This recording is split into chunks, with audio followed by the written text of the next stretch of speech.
के पर्यटन और संस्कृति मंत्री गजेंद्र सिंह शेखावत जी हमारे साथ में मौजूद है। गजेंद्र सिंह जी, आज का दिन सबसे ऐतिहासिक इसलिए भी है क्योंकि पूर्व प्रधानमंत्री जवाहरलाल नेहरू जी का रिकॉर्ड आज प्रधानमंत्री नरेंद्र मोदी ने तोड़ दिया। लंबे समय तक का कार्यकाल उनका हो गया लगातार प्रधानमंत्री बने रहने का। देखिए, निश्चित रूप से चुने हुए प्रधानमंत्री के रूप में निरंतर 4,399 दिन तक न केवल देश की जनता का विश्वास अर्जित करना, अपनी जन कल्याणकारी और सर्वस्पर्शी नीतियों के माध्यम से जनता का विश्वास बनाए रखना, और वो भी यदि आप परिस्थितियों की तुलना करें तो उस समय में जब कांग्रेस लगभग भारत के राजनीतिक परिदृश्य में मोनोपोली की होल्डिंग रखती थी, उसके इतर आज के समय में वर्तमान चुनौतियां, मीडिया की आउटरीच, इलेक्ट्रॉनिक मीडिया का 24 घंटे चलते हुए चैनल, सोशल मीडिया पे होती हुई 24 घंटे आपकी ऑडिट, उसके बावजूद भी अपनी नीति, अपनी नीयत और अपने लोक कल्याणकारी निर्णयों के चलते हुए प्रधानमंत्री जी ने न केवल 4,399 दिन तक लगातार प्रधानमंत्री बने रहने का एक नया कीर्तिमान सृजित किया।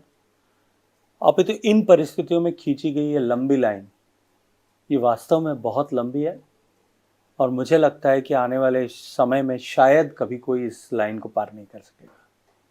आप खुद प्रधानमंत्री नरेंद्र मोदी जी के साथ आपने काम किया, आप काम कर रहे हैं। इस सरकार ने पिछले 12 वर्षों में ऐसे कौन से आपको लगता है बड़े फैसले लिए जिससे देश बदल गया? देखिए, 2014 से पहले जो शासन व्यवस्था 10 साल से थी और उस शासन के कालखंड में जिस तरह से भारत आर्थिक मोर्चे पे विफल हो गया था, भ्रष्टाचार चरम पर था, नित नए घोटालों के समाचार आते थे, लाखों करोड़ रुपए के घोटाले पब्लिश होते थे, एक घोटाले की बात थमती नहीं थी, उससे पहले नया जो है कांड उजागर हो जाता था। देश की आर्थिक हालात इतने बुरे थे कि विश्व की समीक्षा करने वाली ऐसे एजेंसीज ने भारत को फ्रेजाइल 5 इकोनॉमीज में सम्मिलित कर दिया था, जो कभी भी गिर सकती। दूसरी तरफ देश की आंतरिक सुरक्षा की चुनौती बहुत बड़े तरीके से खड़ी थी। हर 1-2 माह में देश में कहीं ना कहीं एक बड़ी आतंकवादी घटना होती थी, नक्सलवाद पांव पसार रहा था। ये कल्पना की जा रही थी कि पशुपति से लेकर के तिरुपति तक पूरा एक रेड कॉरिडोर बन गया है और अब ये शायद व्यवस्था कभी संभाले न संभलेगी। इसके इतर देश कूटनीतिक मोर्चे पर पूरी तरह से विफल हो गया था। उन हालात में जब देश सभी जगह पर इस तरह से विफल हो रहा था, देश की जनता ने वो आजादी जिसको हमने लाखों कुर्बानियों के बाद में अर्जित किया था और जिस आजादी के चलते देश में लोकतंत्र स्थापित हुआ था, इस लोकतांत्रिक व्यवस्था पर से लोगों का भरोसा हिल गया था। लोगों को लगने लगा था कि ये लोकतांत्रिक व्यवस्था हमारे लिए अनुकूल है या नहीं। सामान्य बोलचाल की भाषा में बाढ़ ही खेत को खाने लगी है, ऐसा लोगों के मन में अंदेशा था। तब 2014 में एक विकल्प के रूप में माननीय नरेंद्र मोदी जी के नेतृत्व को, भारतीय जनता पार्टी की विचारधारा को देश की जनता ने अवसर दिया। वो अवसर 2 तरीके से प्रासंगिक था। एक तो कि पिछले 30 साल से भारत में जिस तरह से कोएलिशन गवर्नमेंट, साझा सरकारें, मिलीजुली सरकारों की व्यवस्था चल रही थी, उसके उलट पूरे बहुमत का सरकार बनाने का देश की जनता ने आशीर्वाद दिया। और दूसरा, किसी भी गैर कांग्रेसी दल को पहली बार पूर्ण बहुमत की सरकार बनाने का आशीर्वाद दिया। बहुत सारी अपेक्षाएं देश की जनता को थी, लेकिन प्रधानमंत्री जी का वो उद्घोष कि मेरी सरकार गांव, गरीब, किसान, पीड़ित, दलित, शोषित, वंचित, महिला, इन सब के जीवन में परिवर्तन लाने के लिए काम करेगी।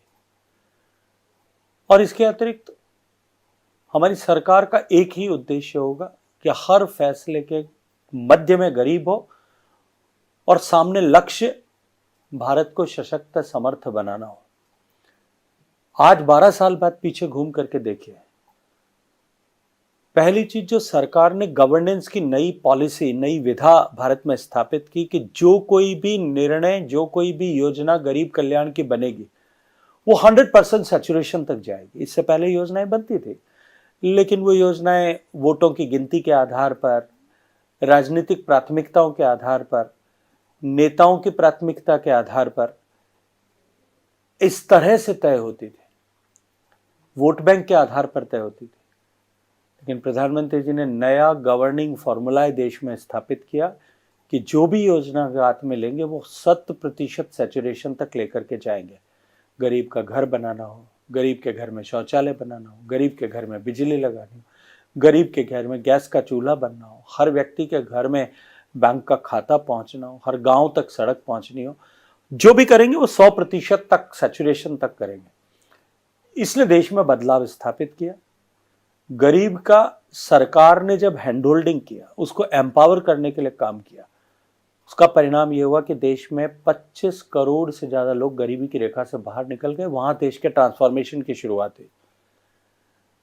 जिस तरह के फैसले प्रधानमंत्री जी के नेतृत्व में आर्थिक जगत में लिए गए, जीएसटी का ऐतिहासिक कानून देश में लागू हुआ। देश जो विभिन्न राज्यों में विभिन्न करों में विभक्त था, जो भ्रांति थी, उसके चलते हुए व्यापार व्यवसाय की चुनौती जिस तरह से बढ़ी थी, महंगाई जिस तरह से बढ़ती थी, माननीय प्रधानमंत्री जी के नेतृत्व में ऐतिहासिक फैसला लागू हुआ। एक देश एक बाजार बना, देश का परिदृश्य बदल गया, व्यावसायिक परिदृश्य बदल गया, ईज ऑफ डूइंग बिजनेस आया और महंगाई पर लगाम लगी।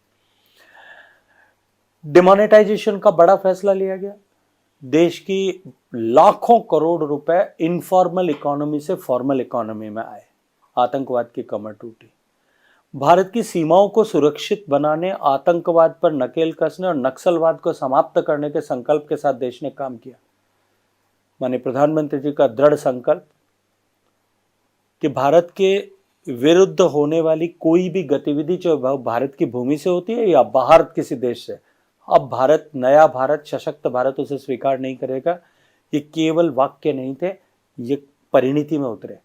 सर्जिकल स्ट्राइक के समय, एयर स्ट्राइक के समय, ऑपरेशन सिंदूर के समय में हम सब ने देखा कि किस तरह से देश की सेनाओं ने आतंकवादी घटना को अंजाम देने वाले पीछे खड़े लोगों का संहार किया, उनका प्रतिकार किया।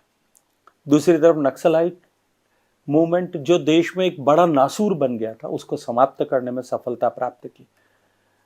एक तरफ देश आर्थिक मोर्चे पर सफल हुआ, आंतरिक सुरक्षा के चलने होने के कारण से, स्थापित होने के कारण से, एक स्थायी सरकार होने के कारण से देश ने आर्थिक दृष्टि से और अधिक प्रगति की। देश के गरीब के जीवन में परिवर्तन आया, उसका सशक्तिकरण करके उसे जो है देश के लिए असट साइड में खड़ा किया गया। महिलाओं को बराबरी का अवसर मिले, इस तरह की चर्चाएं होती थी। न केवल बराबरी का अवसर देना, अपितु वीमेन लेड डेवलपमेंट किस तरह से हो, उनके नेतृत्व में डेवलपमेंट किस तरह से हो, वो निर्णायक भूमिका में किस तरह से आ सकें, इसके ऊपर काम हुआ। और इन सब के चलते हुए देश का विश्वास स्थापित हुआ। जो भारत के लोग, मैंने कहा कि राज्य के प्रति, लोकतंत्र के प्रति अविश्वास के भाव से भर गए थे, देश का विश्वास वापस लोकतांत्रिक व्यवस्था में कायम हुआ। जो भारत घोर निराशा के अंधकार में डूबा था, वो भारत 140 करोड़ लोगों के संकल्प के साथ और पूरे आत्मविश्वास के साथ कि हम न केवल आत्मनिर्भर बनेंगे, अपितु हम विकसित भारत बनेंगे, उसका लक्ष्य लेकर के आगे बढ़ रहे हैं। आपकी कैबिनेट में जब भी फैसले होते थे, आप लोगों से जब भी बात करते थे प्रधानमंत्री, तो क्या ये बात भी प्रधानमंत्री कहते थे कि कोई भी फैसला जब हम करेंगे तो गरीब को ध्यान में रख करके करेंगे, लोक कल्याण को ध्यान में रख करके करेंगे? या सोशल, हमने देखा स्वच्छता को उन्होंने मिशन बनाया, शौचालय को उन्होंने मिशन बनाया, तो ये जो इस तरह के जो फैसले, क्या प्रधानमंत्री जी भी आप लोगों से बात करके करते थे? देखिए, माननीय प्रधानमंत्री जी हमेशा ये बात कहते हैं कि किसी भी नई योजना की परिकल्पना यदि करो, किसी भी नए विषय की कल्पना यदि करो, तो अपने आप को देश के सबसे गरीब व्यक्ति को के स्थान पर रख करके करो, तो आपको सही योजना को फॉर्मुलेट करने और उसको धरातल पर उतारने का मार्ग मिलेगा। और इसके अतिरिक्त माननीय प्रधानमंत्री जी का हमेशा ये एक स्पष्ट संदेश और उनका भाव रहता है कि किसी भी विषय का परिवर्तनकारी परिणाम तब तक नहीं हो सकता जब तक कि वो जन आंदोलन न बन जाए। आपने स्वच्छता की बात की, आपने शौचालय की बात की, आप जल संरक्षण की बात कर सकते हैं, हम देश में बेटी बचाओ बेटी पढ़ाओ के अभियान की बात कर सकते हैं। ऐसे अनेक उदाहरण मैं दे सकता हूं जहां उनकी इस अपील को न केवल लोगों ने स्वीकार किया, अभी तो पूरा देश एकजुट होकर के उनके साथ उनके आह्वान पर जुटा। आप कल्पना करके देखिए, भारत जैसे देश में देश का प्रधानमंत्री ये आह्वान करे कि मैं गरीब महिला को चूल्हे के धुएं से मुक्त करना चाहता हूं, देश में जो सक्षम लोग हैं वो गैस की सब्सिडी छोड़ दें। मात्र एक आह्वान मात्र से 2 करोड़ से ज्यादा लोगों ने गैस की सब्सिडी छोड़ी। देश का प्रधानमंत्री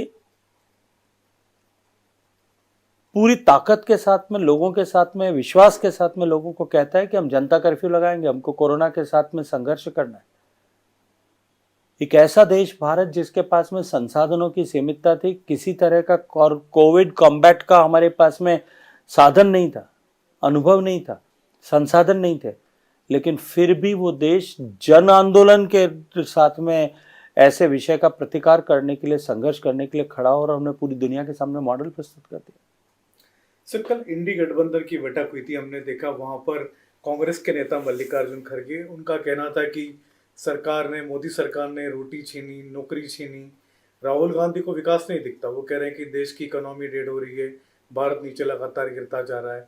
जब इस तरीके के सवाल खड़े होते हैं तो इनके लिए आपको क्या लगता है, ऐसी बातें ये लोग क्यों करें? क्या सिर्फ राजनीति है? देखिए, अस्वाभाविक नहीं है, सोच का फर्क है। हमको विकास कब दिखता है? जब एक गरीब को कच्चे फूस की छत के बजाय अगर उसको पक्का मकान मिले, एक गरीब की बेटी को, गरीब की पत्नी को, गरीब की माँ को पीने का पानी घर से बाहर लेने जाने का संघर्ष, उसकी जगह घर में सीधा पीने का पानी आए। गरीब के घर की परिवार की महिलाओं को नित्य प्रतिदिन अपने नित्य कर्म के लिए अपनी गरिमा से समझौता करना पड़े, वो बंद हो जाए और उसके घर में सम्मान स्थापित करते हुए इज्जत घर बन जाए, शौचालय बन जाए। या किसी गरीब के घर में गैस का चूल्हा आ जाए, उसे धुएं से मुक्ति मिल जाए। गरीब महिला को सशक्त करने के लिए उसके परिवार में बैंक का खाता खुल जाए। ये जो गरीब के जीवन में परिवर्तन आता है, ये उनको विकास नहीं दिखाई देता। उनके यहाँ विकास का मतलब होता है एक परिवार मात्र का विकास हो, सत्ता उनके हाथ में रहे, सत्ता की चाबी उनके हाथ में रहे, वो सत्ता की धुरी बने रहे, वो सत्ता के बाहर रहें या सत्ता पे के पदों पर रहें, लेकिन सत्ता उनके ऊपर केंद्रित रहे, तब उनको विकास नजर आता है। तो ये सामान्य सोच का फर्क है, ये हमेशा रहेगा। अब एक सवाल आपके मंत्रालय से लेके, ऐसा क्या हो गया भारत में एकदम से पर्यटकों की संख्या एकदम से बढ़ने लगी? हमने देखा, चाहे उत्तराखंड की बात करें, जम्मू कश्मीर की बात करें, ऐसा क्या हुआ था पर्यटन सेक्टर में कि एकदम से पर्यटकों की संख्या बढ़ने लगी? देखिए, देश में माननीय प्रधानमंत्री जी के नेतृत्व में जिस तरह के कड़े बड़े फैसले लिए गए, जिनकी चर्चा मैंने आपके सामने की, उनके चलते हुए देश में 25 करोड़ लोग गरीबी की रेखा से बाहर निकल पाए। सामान्य मानवी के जेब में 2 पैसा बचा। देश का जो मध्यम वर्ग है, करों में राहत, चाहे वो इनकम टैक्स होगी, चाहे अप्रत्यक्ष कर होंगे, जीएसटी का टैक्सेशन सिस्टम होगा, उसके लागू होने के चलते हुए, और दूसरी तरफ महंगाई को जिस तरह से सरकार ने पिछले 12 साल तक निरंतर काबू करके रखा, उस महंगाई को काबू करके रखने के चलते हुए देश के मध्यम वर्गीय परिवार के जेब में खर्च करने के लिए डिस्पेंसेबल इनकम थी। देश की अर्थव्यवस्था ने ग्रो किया, उसके कारण से देश के लोगों की प्रति व्यक्ति आय बढ़ी, और उसी के साथ साथ में आवागमन के साधन बेहतर हुए। एक तरफ सड़कों का जाल बिछा, दूसरी तरफ रेलवे जो है नेटवर्क स्ट्रेंथन हुआ, न्यू जनरेशन रेलवे आई, नए हवाई अड्डे बने। इस यातायात की सुगमता और आर्थिक उन्नति, इन 2 के चलते हुए जो हमारी एस्पायरिंग क्लास थी, जो गरीब व्यक्ति था, जो मध्यम वर्गीय व्यक्ति था, जिसके मन में एक उत्कंठा, एक इच्छा दबी हुई थी, अनेक दशकों से दबी हुई थी कि कभी मेरे पास पैसा होगा, मैं अपने बूढ़े माँ बाप को, अपनी पत्नी को जाकर के दर्शन करा के लाऊंगा। जिसके मन में ये था कि दर्शन तो मैंने किया, पर हमारा पड़ोसी कभी शिमला गया था, कभी मनाली गया था, कभी ऊटी गया था, कभी कूर्ग गया था, हम भी कभी ऐसा अवसर मिलेगा जाएंगे। उन सब लोगों को जब ये अवसर मिला है, तब आज वो निकल के जा रहे हैं। अब देख लीजिए स्पिरिचुअल प्लेसेस की हालत क्या है कि धार्मिक टूरिज्म में एकदम से रिलीजियस बढ़ा हुआ। टूरिज्म इस कदर बड़ा है। उज्जैन के महाकाल में एक साल में जाने वाले दर्शनार्थियों की संख्या 2014 की अपेक्षा 40 लाख से बढ़कर के 7 करोड़ हो गई। भगवान श्री राम के मंदिर रामलला का दर्शन करने के लिए 6 करोड़ लोग पहुंच गए। 6 करोड़ लोग जो है काशी विश्वनाथ का दर्शन करने पहुंच गए। 3.5 करोड़ लोग जो हैं तिरुपति का दर्शन करने के लिए चले गए। इतने ही लोग गुरुवायूर के मंदिर में चले गए। सारे देश के मंदिरों में इस तरह से लोगों का जाना बढ़ा क्योंकि आर्थिक संपन्नता आई, समृद्धि आई और आवागमन के साधन बढ़े। सर, वेस्ट एशिया में जो संकट चल रहा है, क्या उसका असर आपको लगता है भारत के टूरिज्म पे भी दिखाई देगा? देखिए, दुनिया के सब देशों में जब भी दुनिया में कोई आपदा आती है, चाहे वो मानव जनित आपदा हो, चाहे वो युद्ध जनित आपदा हो, चाहे वो प्राकृतिक आपदा हो, किसी बीमारी के कारण से कोविड जैसी आपदा हो, टूरिज्म ऐसा सेक्टर है जिसकी सबसे पहले कैजुअलिटी होती है, सबसे पहले जिस पे इम्पैक्ट आता है। और दुर्भाग्य से ऐसा सेक्टर है जो सबसे बाद में रिवाइव होता है, क्योंकि कोई भी व्यक्ति अपने जीवन को खतरे में डाल करके, अपने अस्तित्व को खतरे में डाल करके कोई पर्यटन के लिए नहीं जाएगा। तो निश्चित ही इस युद्ध के कारण और युद्ध की परिस्थितियों के चलते हुए पूरे वैश्विक पर्यटन के मानचित्र में कुछ न कुछ अवश्य एडवर्स इम्पैक्ट आएगा। लेकिन अन्य देशों के कंपैरिजन में अगर हम तुलना करें तो क्योंकि भारत का डोमेस्टिक टूरिज्म कंपोनेंट इतना ताकतवर है कि हमारा टोटल नंबर ऑफ टूरिस्ट, यदि मैं विदेश से आने वाले सैलानियों की बात करूं, उसके सामने अगर देशी पर्यटकों की बात करूं, घरेलू पर्यटकों की बात करूं, तो विदेशी पर्यटकों की पर्यटन यात्राएं जो है वो 2 करोड़ हुई हैं और घरेलू पर्यटकों की पिछले 1 साल की यात्राएं 294 करोड़ हुई है। तो वो जो है 150 गुना हमारा डोमेस्टिक ट्रैवल है। ऐसे में भारत ऐसा देश होगा जिस पर ओवरऑल टूरिज्म सेक्टर पे सबसे कम इम्पैक्ट और सबसे लेट इम्पैक्ट इसका होगा। सर, पहलगाम में आतंकी हमला हुआ था, उसके बाद में ऑपरेशन सिंदूर भी हुआ, तो क्या इसका भी कोई असर पड़ा था जम्मू कश्मीर के टूरिज्म पे? अभी कोई असर दिखाई देता है? देखिए, जब 2019 में धारा 370 समाप्त हुई, ऐतिहासिक फैसला था, और उस फैसले के बाद निश्चित रूप से जिस तरह से कश्मीर में टूरिज्म का एस्पिरेशन बढ़ा, टूरिज्म सेक्टर में इन्वेस्टमेंट आया, 50,000 लगभग पूरे कश्मीर में नए रूम्स, होटल के, होम स्टेज के, बुटीक होटल्स के बने और टूरिज्म इस कदर बढ़ रहा था कि 2 करोड़ से ज्यादा सैलानी पहलगाम से पहले उस 1 साल में कश्मीर में गए थे और वो हिस्टोरिकली हाई था।